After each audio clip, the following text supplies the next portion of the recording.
bought a notebook yesterday with a cliche on the cover. It reads, "Bloom where you are planted." Historically, I've hated this phrase.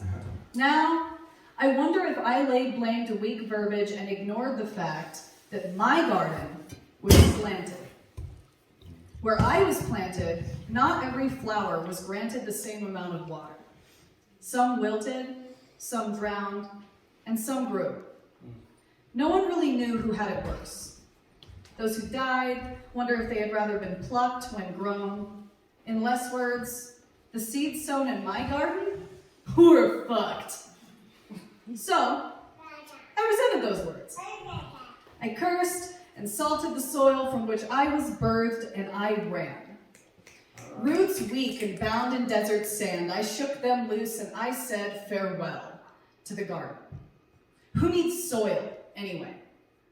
In my garden, nurture led to root decay. So who needs those either? With no soil and no roots, the stem starts to shoot toward any available water, right? Starving flowers can't bloom, so she seeks shelter in pots full of blight. Broken stems love company, but starve each other, like misery.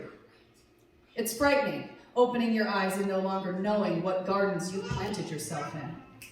Something had to give. At some point, for the flower to live, the flower would have to root. So now, at 30, I see the truth of my decisions in the roots of my children. I watched them bloom where I planted them. I planted them in a slanted garden.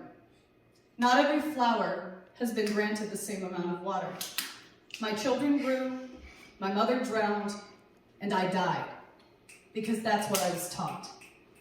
I hated the stupid phrase because I forgot to level the land.